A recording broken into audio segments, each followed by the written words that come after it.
Yeah, MovieSquat, hitting it up. Okay, so you're first. Yep. Hold on, I gotta mark you down. I have one called Radioactive Dreams. What? What All right, is that? Philip and Marlowe. Radioactive Dreams. What the? Let me tell you a little bit about this. Okay, go ahead. Okay, go to my squat Get to form. your squat form, yeah. George Kennedy's in this. From P-Funk?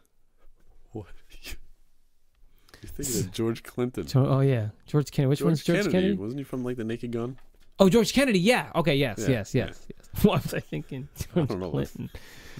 Oh, I'm tired, man. Yeah, that's it. So anyway, movies take place in 1985, directed by Albert Pyun. It takes place in 85, so it's no, it's 1985. It doesn't take place. You'll find out when it takes place. Okay. You ready for it? There's nuclear war in 1996. Oh, a year before T2. Ooh, a year before Terminators. That's how you do that. Wow. Okay.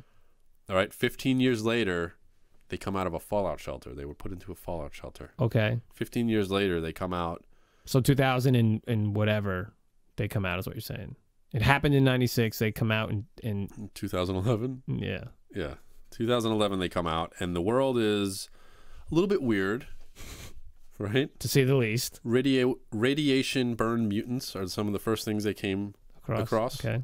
Interesting so far, right? Yeah. Cannibals, capture them at like a dance club. They were raised in the fallout shelter by themselves with a bunch of books. Who is this now? What are their names? It's just two people? Yeah, this is Philip and Marlowe. Boy and girl? Girl and boy? Boy and boy. Okay. Yeah, and their dads like left them there and said, "Well, come back," and we did. So they were kids? They were kids when they were in there, and now they're adults. They finally crept out 15 years later. So basically Fallout. This is Fallout. So 1950s detective fiction and swing music is what they were raised on. That's all they had in there. So they wanted to become private eyes, basically. 1950s private eyes in 2011.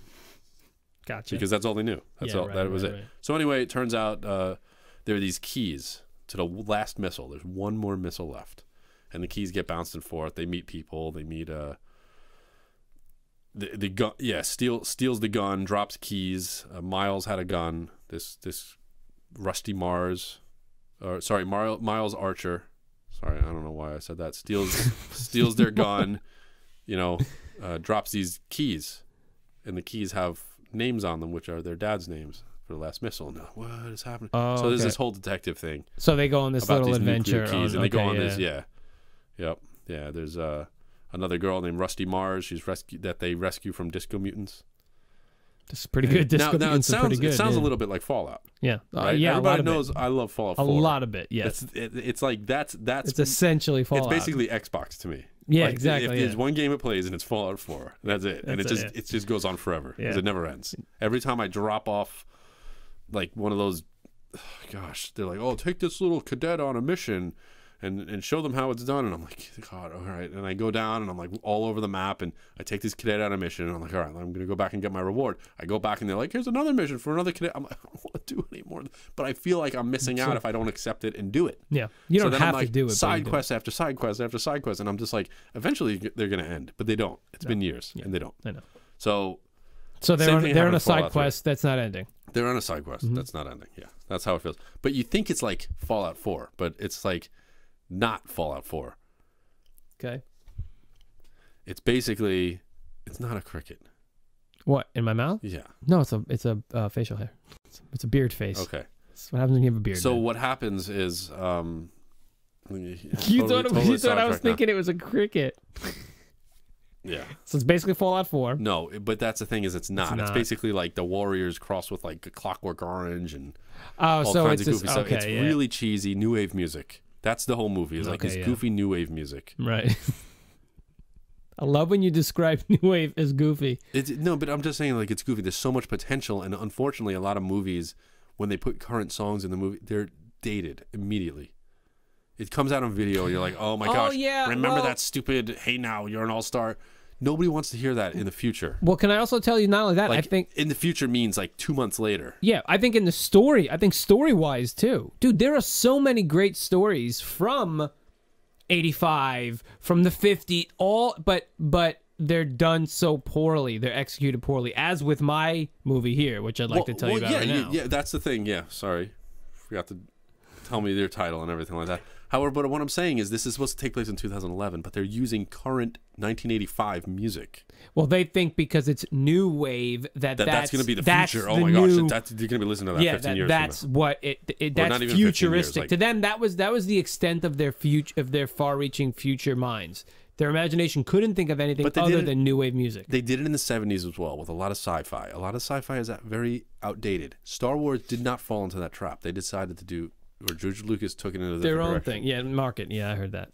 You know what I'm saying? Yeah. They took it in a completely different direction, and it's timeless. You can watch that, and you can say, "Oh, Luke had a weird hairstyle and stuff like that." That's not true. No, he didn't. He actually had. He actually had. It's totally fine. Yeah, he had 70s hair. Fine. Yeah. In fact, that's the same hair we have now. All right, let me show you mine. Okay, I gotta get you mine. Read it. Galaxy of Terror. Your countdown. Okay.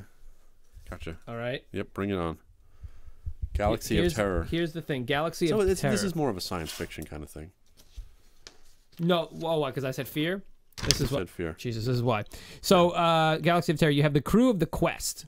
Okay, land on the planet Morganthus to find a missing crew from another ship. It doesn't matter what. Each member. But here's the thing. Each member. So they land on this planet, but it turns out like they were drawn to this planet, and now they're stuck in their own personal hells, where each member has to come face to face with their darkest fear, and that's why I said fear. And there's this like crickets, like for me down here is crickets, spider crickets.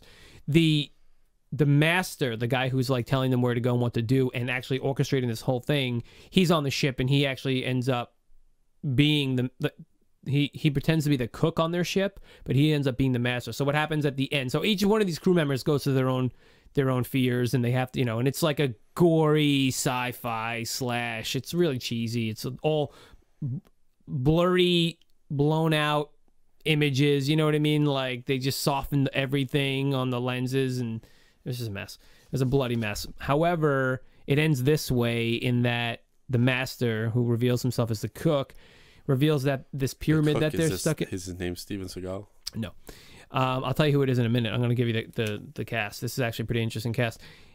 He reveals that this pyramid that they're in is actually an ancient toy from a long forgotten ancient race of aliens that was used to test children's abilities to fight their fears, to like face their fears. So essentially, this whole thing was orchestrated by this man using this old device to test fear, okay?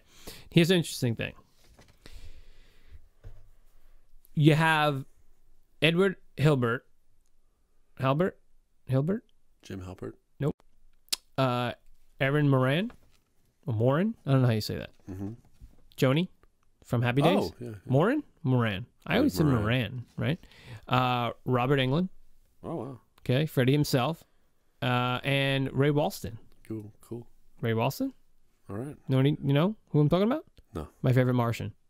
Gotcha. Remember him? Yep. He's the master. He doubles as a cook, plays as master. So, a couple things about this movie is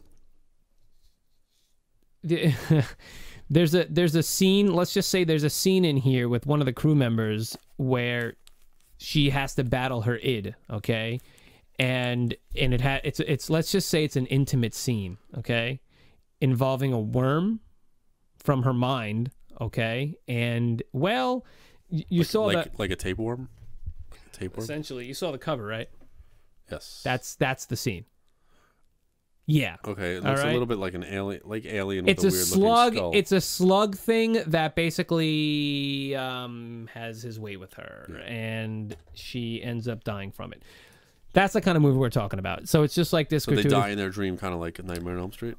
No, it's not. It's actually not their dream. It's like their dreams come to life through this thing. Gotcha. Like whatever this toy is, it manifests this, right? Great. So, I mean, that in itself is interesting. I'm not really going to go into it. There was this whole thing with the actress where they said the actress, they wrote this scene, this very gratuitous scene, and didn't tell the actress or anything until the day of. And she was like, I'm not doing this. And she ended up doing it. And they had gotten a body double for her. She ended up doing it anyway. But it got an R rating and from the film board. So they actually had to like trim it and stuff. So it was this whole big crazy thing, you know? But anyway, yeah. But when this movie is talked about and remembered, it's basically for that scene, you know? But I mean, the premise to me is pretty interesting, you know, how it's, you know, these people are facing their fears and you know, they have to, and they end up dying. And then again, it's only the master and that, I think that, you know, that guy, Edward, it doesn't really matter what his name is, the captain, one of the captains. And what happens is Albert was his name. Sorry, Albert. He defeats the master. He kills the guy and ends up becoming the master. And I say that only because that might be something we use in our movie. So let's now move to our movie. You have these two guys who wake up in this post-apocalyptic world. Yes. They're on a mission to, you know, solve this mystery. Do they end up solving this mystery? Now, here's the deal. You're going on about these characters, yeah. right? Marlowe and Philip. Okay. Philip Marlowe. I've mentioned Disco Mutants. No, dude, I have not forgotten the Disco Mutants. Don't for any second think that Let's forget about these characters. About Disco Mutants. Let's forget about these characters. They're long gone. 2011 was a long time ago. They're dead. It's been a long time. I hear you. I'm gonna counter that, but I hear you. Actually, sorry. 2011 is a far future. Okay, there's no telling what would happen. In actuality, they're not getting out of their fallout shelter because there's not going to be a world in 2004. 2004, it's over. What do you mean? You're going to retcon the movie? I'm going to say that we don't know what's going to happen in the future since we're recording this in 1984. Okay. Right? Yeah. We don't know what's going to happen. Right. They're out of the picture. Okay? However, Disco Mutants can survive. Well, I want to give you this. Considering this guy becomes the master, that wasn't one. Oh, hell. Considering this guy became the master. You right? Yeah. Why don't we do something with him where... Well, somebody's going to be afraid of Disco Mutants is what I'm trying to get at. Well, that's what I'm saying. We use Disco Mutants, but he's the one orchestrating it, this master. Okay? The new master. He's going to orchestrate it using Disco Mutants. He makes his way back to Earth or another planet. I don't know. Whatever the case. This is what I want to do. I want to use him. I want to put him in... I want to put him in it. So somebody's afraid of music and dancing people from the future. Well, hold on. So are you saying, are we just going to do basically not a straight, but like almost a direct sequel in that he's going to toy with another group of people? He's toying with... Just like the Saw movie was basically the same movie over and over, just in different... He's toying with people who have now...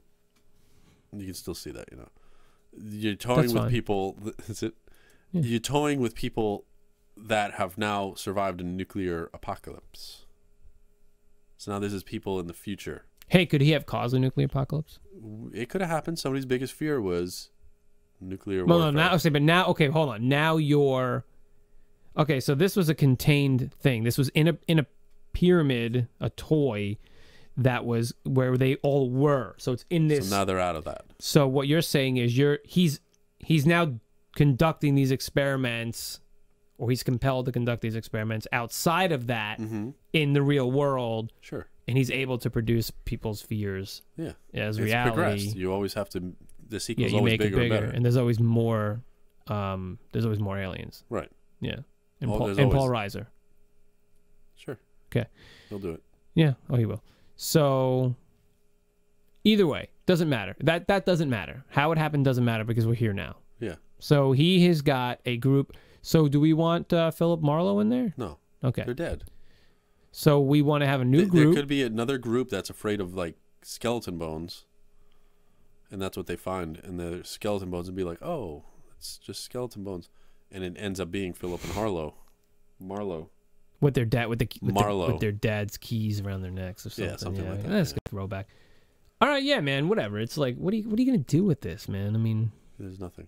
No, there is. We're just not thinking about it. No, what are you talking about? I think this is perfectly fine. And now I like the Disco Mutants. I'm afraid of dancing, so therefore I don't want to go there. And there's going to be these creepy looking people, and they're going to scare me. They're not creepy people. They're creepy disco mutants. Yeah, so they are absolutely disco mutants. Yeah, they're grotesque people at a dance club.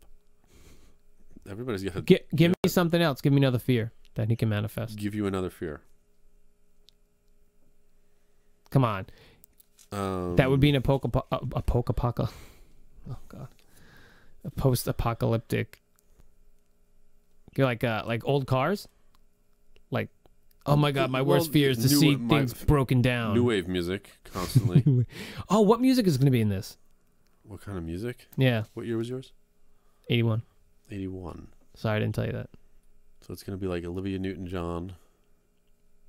What do you think? No. Phil Collins? No, we're not going to pull. Yeah. Oh yeah, you want to pull that? Yeah, we're doing Olivia Newton-John, Phil Collins. What would people? We're gonna throw Bette Midler on. Hold on. What would people assume future music sounds like beyond new wave? What would it be? Just sounds? Like it's just like the synth where it's like ding. Right. So like Blade Runner, basically, Yeah. where it's just kind of like that.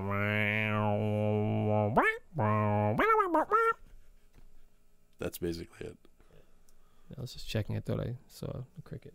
That's totally fine. Nobody on Earth has been killed by a cricket. That you know of? That's a fact. I would like anybody to research that and call me a liar. All right. I'll do it later after the podcast. All right. So there you go. That's what we're gonna do. Well, I know for a fact we're putting Disco Mutants in this title. What was that called? I totally forgot. This is called Radioactive Dreams. What a dumb name. I Dream of Disco Mutants. I Dream of Disco Mutants. Let it settle. Let it settle. This is called Galaxy of Terror. We're not. No. The answer is no. We're not. We're not doing Galaxy of Terror. No, we're not. All right. What do you think? I Dream? I Dream of Disco Mutants? I Dream of Disco Mutants. And who was the I? I don't know. Doesn't matter. We'll figure it out. Okay. Or like you Dream of Disco Mutants? I like I Dream. I like that. I Dream of Disco Mutants. Yeah. I like that one. I think we can go with that. With soundtrack featuring Olivia Newton-John, Phil Collins, and I wrote disco music. Bette Midler. What do you think? Nah. This is gonna be like the #1 soundtrack. Okay. Of like 19. Is that going in your art for this episode? Is that going to go in the art? Are you going to? We'll talk to the artist. All right. We'll get something commissioned.